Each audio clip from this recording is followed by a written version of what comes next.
तो हम कंटिन्यू करते हैं हमारे टॉपिक से। हम पढ़ रहे थे टारगेट डिस्कवरी। टारगेट डिस्कवरी में हमने देखा कि टारगेट बेस्ड ड्रग डिस्कवरी और फिजियोलॉजिकल बेस्ड ड्रग डिस्कवरी क्या होती है। अब हमको ड्रग का टारगेट डिस्कवर करना है कि हमारा ड्रग कहाँ पे जाके बाइंड होगा। तो ये टारगेट डिस्कवर करने के लिए हमको पहले क्या करना होगा, हमारी सबसे पहली स्टेप होगी कि हमको डिसीज का मैकेनिज्म स्टडी करना होगा। अगर हमको डिसीज का मैकेनिज्म ही नहीं पता तो हम कैसे कह सकेंगे कि हमारे ड्रग का टारगेट ये है या हमारा डिसीज इस वजह से होता है। तो डिसीज का मैकेनिज्म, डिसीज का रीजंस हमको स्टडी करना पड़ेगा टारगेट डिस्कवरी करने के लिए। सो कौन से रीजंस की वजह से डिसीज होता है, चलो अब बताओ।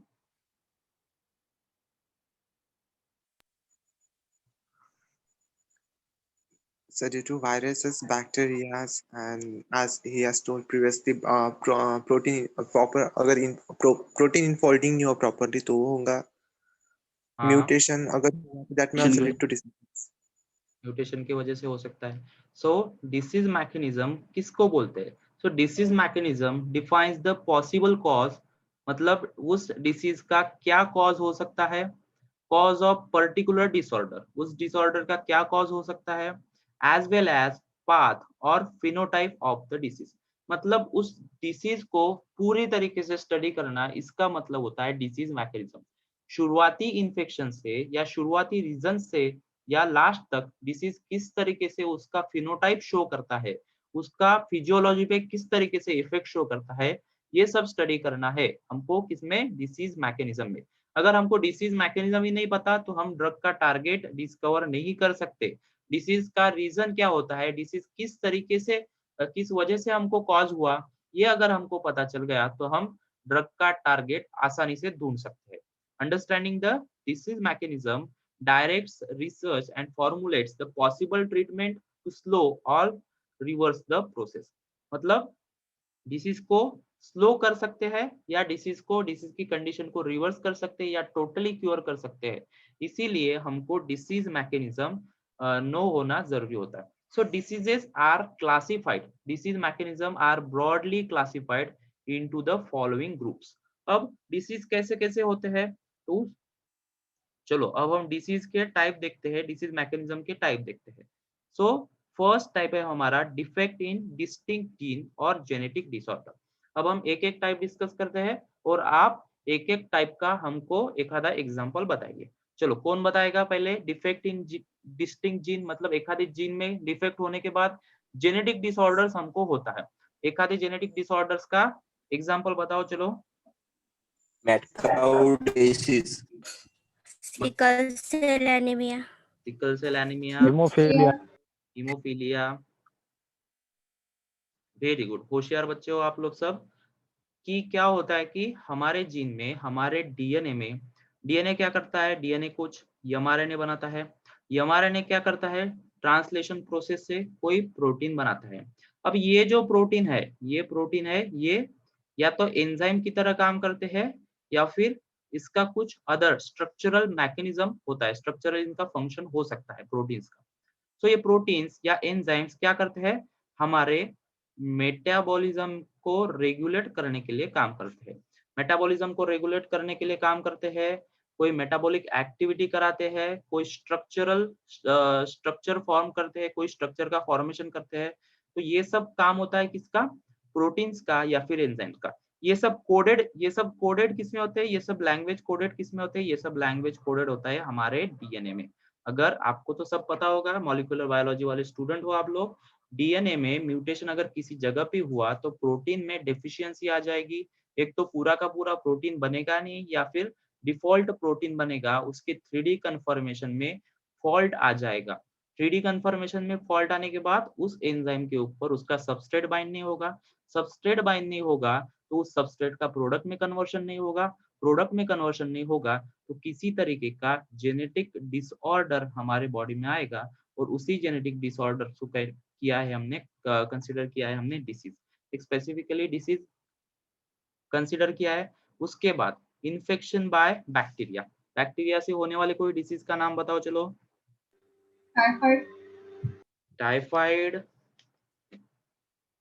निमोनिया, न्यूमोनिया और common cold, common cold. Okay Rutuja,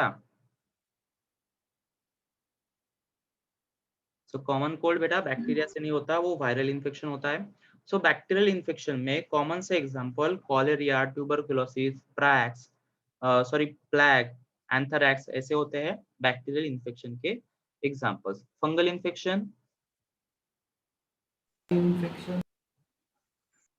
fungal infections, ringworm, yes ringworm, Rashes. Ringworm, Rashes. Rashes, tinea, इस तरीके से फंगल इन्फेक्शन होते हैं। अब वायरस तो सबको पता ही है, हॉट टॉपिक है हमारा, कौन सा बताओ चलो? कोरोना, कोरोना, सबका पसंदीदा corona. So corona virus, common cold, upper respiratory tract infection, chicken pox या फीवर, इस तरीके के डिसीज होते हैं वायरस की वजह से। उसके बाद इम्यूनो और auto immuno disease. Auto immuno disease का एग्जांपल कोई बताएगा? Graves disease, Graves, very good. और arthritis, diabetes mellitus, yes type 1 diabetes mellitus, immuno और ऑटो इम्यूनो डिसीज के ये सब एग्जांपल हुए। उसके बाद ट्रॉमा एंड एक्यूट डिसीज, अगर किसी का एक्सीडेंट हुआ, ऑर्गन की इंजुरी हुई, ऑर्गन की इंजुरी होने के बाद ऑर्गन का फेल्योर हुआ, उसकी वजह से कंडीशन अगर बॉडी में कोई हुई तो उसको बोलते हैं हम ट्रॉमा। मल्टी कॉजल डिसीज, कोई एग्जांपल बताएगा? मल्टी कॉजल मतलब? Yes sir HIV, yes yes, HIV की वजह से क्या होता है, हमारे पास बहुत सारे यहाँ पे हमको डिफेक्ट होते हैं बॉडी में। सो इस तरीके का डिसीज मैकेनिज्म हमको स्टडी करना है। ये सब स्टडी होने के बाद हम क्या कर सकते हैं, हम ड्रग का टारगेट हम प्रेडिक्ट कर सकते हैं। समझो हमारे बॉडी को, हमारे किसी रेस्पिरेटरी ट्रैक के सेल को समझो कंसीडर करते हैं, हमारा बॉडी का रेस्पिरेटरी ट्रैक का सेल, उसको समझो किसी वायरस ने इन्फेक्ट कर लिया। चलो ये हमारा प्यारा सा कोरोना वायरस, ऐसा होता है ना शायद, यस सर। मुझे पता नहीं कैसा होता है, मैंने तो देखा नहीं, आप लोगों ने देखा है क्या? तो समझो ये कोई हमारा वायरस है। अब इस वायरस ने हमारे बॉडी के किसी सेल को इन्फेक्ट कर लिया। सेल को इन्फेक्ट करने के बाद ये क्या करेगा, यहाँ पे जाके मल्टीप्लाई करेगा। तो हमको क्या करना है, हमको इस वायरस को मल्टीप्लाई होने से रोकना है, इसको इनिबिट करना है। इसको इनिबिशन करने के लिए कोई एंटी वायरल ड्रग का हमें यहाँ पे इन्वेंशन करना है। एंटीवायरल ड्रग का इन्वेंशन करना है ताकि ये वायरस जाके पूरे बॉडी को इन्फेक्ट कर ना सके। तो हमने क्या किया, हमको पता चल गया कि यहाँ पे इस वायरस के सेल के सरफेस के ऊपर, सेल के मेम्ब्रेन के ऊपर कोई ऐसा यहाँ पे रिसेप्टर है जिसको हम ब्लॉक कर सकते हैं हमारे इन्वेंटेड ड्रग की वजह से। हमने कोई क्या किया, यहाँ पे इसके रिसेप्टर का स्टडी किया और इसके रिसेप्टर का स्टडी करके उसका एंटागोनिस्ट मतलब उस रिसेप्टर को ब्लॉक करने वाला एक आधा ऐसा केमिकल सब्सटेंस क्या क्या हमने इन्वेंट कर लिया कि क्या करेगा, वो वायरस के रिसेप्टर को जाके ब्लॉक करेगा, जिसकी वजह से वायरस उस सेल को इन्फेक्ट ना कर सके। तो इस रीजन के लिए हमको डिसीज का पूरा मैकेनिज्म, डिसीज कैसे होता है, कहाँ से होता है, वो उसका पाथवे कैसा है, ये सब स्टडी करना पड़ेगा ताकि उसके किसी स्टेप के ऊपर, किसी पाथवे के ऊपर हम ड्रग का इस्तेमाल करके उस वायरस, बैक्टीरिया या फिर डिफेक्टेड जेनेटिक प्रोडक्ट है उसको हम क्या कर सकते, इनिबिट कर सके। तो उसके बाद हमको टारगेट डिस्कवरी में डिसीज जीन का भी स्टडी करना होता है। अब क्या होता है कि नॉर्मल कंडीशन में हमारे पास नॉर्मल कोई जीन होता है, नॉर्मल जीन नॉर्मल प्रोटीन बनाता है, कोई वहां पे फ्यू रिपीट्स होते हैं, और नॉर्मल प्रोटीन कोई नॉर्मल फिनोटाइप या फिर नॉर्मल कोई फंक्शन या फिर कोई नॉर्मल एंजाइमेटिक एक्टिविटी दिखाता है, नॉर्मल एक्टिविटी। पर क्या होता है कि जो जेनेटिक डिसऑर्डर्स है, जो जीन के ऊपर म्यूटेशन होने की वजह से क्या होता है कि म्यूटेशन की वजह से होने की वजह से कोई डिसीज प्रोटीन बनता है, कोई एबनॉर्मल प्रोटीन बनता है। ये एबनॉर्मल प्रोटीन क्या करता है, एबनॉर्मल फिनोटाइप दिखाता है। ये प्रोटीन क्या करता है, एबनॉर्मल फिनोटाइप शो करता है, या फिर ये प्रोटीन हो सकता है नॉन फंक्शनल प्रोटीन। ये हो सकता है नॉन फंक्शनल प्रोटीन। किसके वजह से हुआ ये सब, जीन के म्यूटेशन की वजह से। इसीलिए जो भी जेनेटिक डिसऑर्डर्स है उनका जीन का म्यूटेशन स्टडी करना होता है हमको, किस जीन के ऊपर म्यूटेशन हुआ, उसके वजह से कैसे वहां पे एबनॉर्मल प्रोटीन्स बने, कौन से जीन के ऐसे लोकस है, कौन से जीन के ऐसे रिपीट्स है वहां पे म्यूटेशन हुआ जिसकी वजह से हमारा एबनॉर्मल प्रोटीन बना, और डिसीज प्रोटीन की वजह से हमारे पास डिसीज कंडीशन यहाँ पे डेवलप हुई। यहाँ पे दिख रहा है आपको, यहाँ पे नॉर्मल जीन है, नॉर्मल प्रोटीन बना रहा है, नॉर्मल सेंट्रल नर्वस सिस्टम के लिए रिक्वायर्ड, नर्वस सिस्टम बनाने के लिए रिक्वायर्ड प्रोटीन यहाँ पे उसने बनाए, और हमारा नॉर्मल ब्रेन यहाँ पे तैयार हुआ। पर हचिंगसन डिसीज कंडीशन में क्या होता है कि यहाँ पे किसी जगह पे डिसीज कॉज करने वाले म्यूटेशन हुए, यहाँ पे ज्यादा म्यूटेशन, ज्यादा कुछ रिपीट ऐड हुए, किसी वजह से, किसी जेनेटिक एबनॉर्मेलिटी, किसी जेनेटिक डिफेक्ट की वजह से यहाँ पे क्या हुआ, यहाँ पे क्या हुआ, हमारे पास डिसीज प्रोटीन बना, एबनॉर्मल प्रोटीन यहाँ पे बना। जीन के ऊपर, डीएनए के ऊपर म्यूटेशन हुआ, उसके वजह से डिसीज प्रोटीन बना, और हमारे पास एक डिसीज कंडीशन डेवलप हुई, हचिंगसंस डिसीज जिसको हमने बोला है। उसके वहां पे क्या हुआ, सेंट्रल नर्वस सिस्टम का डेवलपमेंट प्रॉपरली नहीं हुआ। वो आप पढ़ सकते हैं, उसमें क्या क्या रीजंस होते हैं, cortical degeneration, enlarge lateral ventricles, ऐसे रीजंस हो सकते हैं हचिंगसन डिसीज के। हचिंगसन डिसीज में साइकेट्रिक सिम्टम्स 30 to 40 ईयर्स के बाद में उस डिसीज पर्सन में पाए जाते हैं। तो इस तरीके का स्टडी करना मतलब डिसीज जीन का स्टडी करना होता है। तो disease gene have been identified based on hereditary patterns, मतलब मदर से, फादर, पेरेंट्स से चाइल्ड में कैसे ट्रांसफर होते हैं, उस पैटर्न के ऊपर हम क्या कर सकते हैं, डिसीज जीन का स्टडी कर सकते हैं।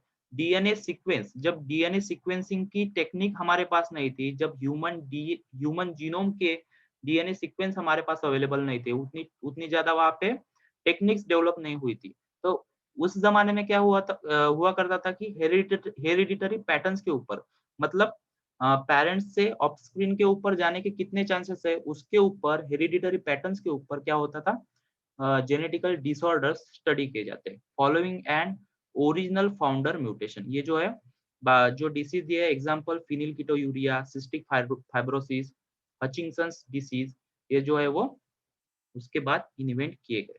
स्पेसिफिक जीन डिफेक्ट, जीन को डिफेक्ट होने के बाद और जीन में म्यूटेशन होने के साथ साथ हमारे पास क्या होते हैं, हेरिडिटरी डिसऑर्डर कुछ डेवलप होते हैं। कंडीशंस हो सकती है, एक स्पेसिफिक जीन के लोकस के ऊपर म्यूटेशन होने की वजह से कोई डिसीज डेवलप होता है, या फिर मल्टीपल लोकस के ऊपर, मल्टीपल जीन्स के ऊपर म्यूटेशन होने की वजह से कोई डिसीज डेवलप हो सकता है। Due to progress in genetic technology it get easy to identify the mutation. Mutation का स्टडी करना अब के जमाने में इजी हो चुका है। Early intervention is possible for limited number of hereditary diseases. Hereditary diseases के अर्ली इंटरवेंशन मतलब अर्ली सिम्टम्स जो है वो उसकी वजह से हम स्टडी कर सकते हैं। अब बताइए मुझको, कोई बता सकेगा कि म्यूटेशन हम किस तरीके से ऑब्जर्व करते हैं, ऐसी कौन सी टेक्निक होती है जिसका यूज करके हम जीन के म्यूटेशन को स्टडी कर सकते हैं।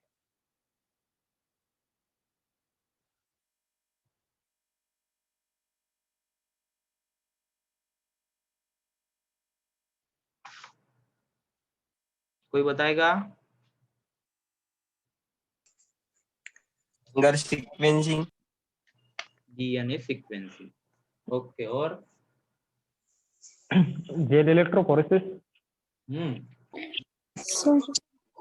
कौन है भाई? सर RFLP वगैरे फॅटल डायग्नोस अर्ली स्टेजेस मध्ये फॅटल डिसीजच्या डायग्नोसिस साठी RFLP। और अलील स्पेसिफिक ऑलिगोन्यूक्लियोटाइड का नाम सुना होगा, न्यूक्लियोटाइड सीक्वेंसिंग, डीएनए माइक्रोअरे, ये Yep. सब जीन के Yes, sir. म्यूटेशन को स्टडी करने के लिए यूज किए जाते हैं. So all the genetic mutations does not lead to disorder. क्यों नहीं होते हैं सब तरीके के जेनेटिक डिसऑर्डर्स? मतलब अगर जीन के किसी लोकेशन पे म्यूटेशन हुआ, ऐसा जरूरी नहीं है कि उस वजह से डिसीज कॉज हो सकता है, क्योंकि आपको पता है कि क्या होते हैं जीन में प्रेजेंट बीच बीच में, कि जहाँ पे म्यूटेशन होने के बाद कोई फंक्शनल प्रोटीन बन नहीं सकता. मतलब वो ऐसे रिपीट्स रहते हैं प्रेजेंट कि जहाँ पे कोई भी तरीके का, हाँ क्या बोलते हैं उसको, Introns. Introns.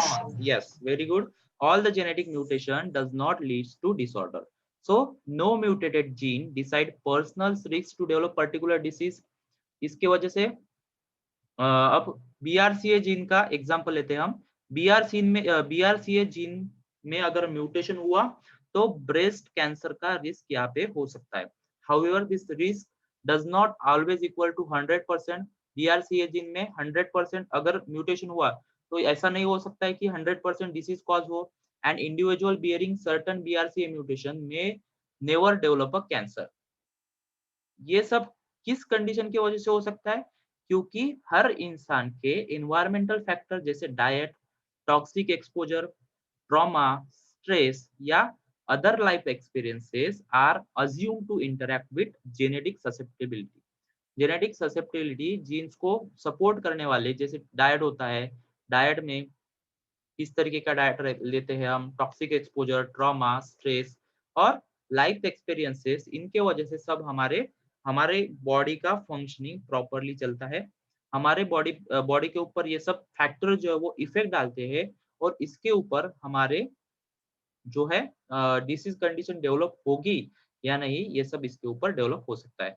This drug target में include molecular pathway related to disease. मतलब अगर हमको कैंसर की ड्रग इन्वेंट करनी है, कैंसर में क्या होता है कि सेल की अनकंट्रोल्ड ग्रोथ होती है. अब कैंसर में सेल की अनकंट्रोल्ड ग्रोथ हुई और यहाँ पे ट्यूमर का फॉर्मेशन हुआ. अब ट्यूमर का फॉर्मेशन हुआ, ये किस वजह से हुआ कि सेल साइकिल हमारी कंटिन्यूअसली चल गई, सेल साइकिल हमारी कंटिन्यूअसली चल गई, सेल साइकिल चलती रही. तो इस सेल साइकिल को किसी जगह पे हमको करना है इनहिबिट. अब इनहिबिट करने के लिए हमने कोई यहाँ पे ड्रग इन्वेंट किया और ये ड्रग कहाँ पे हुआ, ये सेल साइकिल की किसी मॉलिक्यूलर पाथवे या फिर किसी मॉलिक्यूलर पाथवे पे जाके अटैच हुआ, जिसकी वजह से क्या हुआ, हमारी सेल साइकिल इनहिबिट हुई. और सेल साइकिल इनहिबिट होने की वजह से हमारा क्या हुआ, जो ट्यूमर फॉर्मेशन था वो सप्रेस हो गया. यस. उसके बाद हम देखते हैं target type and drug ability. So target कौन कौन से हो सकते हैं? टारगेट्स हो सकते हैं हमारे कोई सेल सरफेस रिसेप्टर, सेल के साइटोप्लाज्म में प्रेजेंट होने वाले रिसेप्टर, सेल के डीएनए के ऊपर प्रेजेंट होने वाले रिसेप्टर्स, कोई प्रोटीन्स हो सकता है या कोई एंजाइम्स हमारा टारगेट हो सकता है, या फिर डायरेक्टली हमारा डीएनए भी हमारा टारगेट हो सकता है कि जिसके ऊपर जाके, मतलब क्या होता है, डीएनए टारगेट किसका होगा, कैंसर कॉजिंग करने वाले ड्रग. मतलब कैंसर को रोकने वाले ड्रग को क्या बोलते हैं हम? Anti malignant. Yes. Anti malignant. कुछ भी बताओ. सो डीएनए, आरएनए और राइबोसोमल टारगेट्स भी हमारे इस तरीके के टारगेट्स हो सकते हैं. सो द ड्रग एबिलिटी नाम ही बताता है हमारा कि ड्रग की एबिलिटी कितनी है.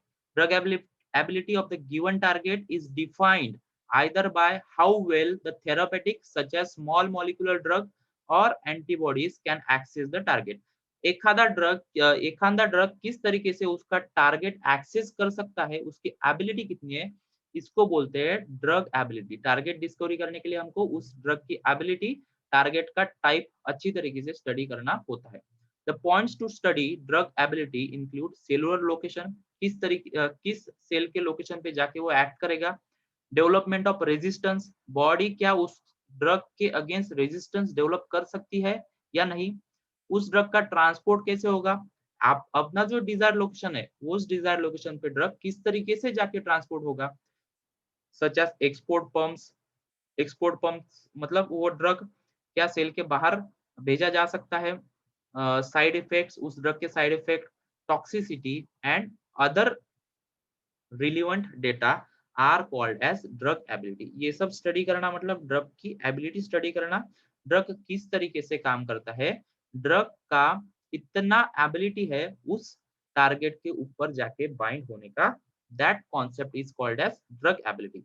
सो some target classes, for example GPCR, GPCR are wide range of receptor. अब तक 700 ड्रग जीपीसीआर के अगेंस्ट हमने इन्वेंट किए। जीपीसीआर को इफेक्ट करने वाले अब तक 700 से ज्यादा ड्रग अभी इन्वेंट किए जाते हैं, क्योंकि जीपीसीआर आपको पता है एक ब्रॉड रेंज का क्लास का रिसेप्टर हमारे पास है। GPCR have been successfully targeted and sizable number of drug prescribed today hits these particular classes. Therefore, the GPCR target type is considerable druggable. इसीलिए इस टारगेट को हम ड्रग एबल कह सकते हैं, मतलब ड्रग को रिस्पॉन्स करने वाला target, that is GPCR type is considered as ड्रगेबल।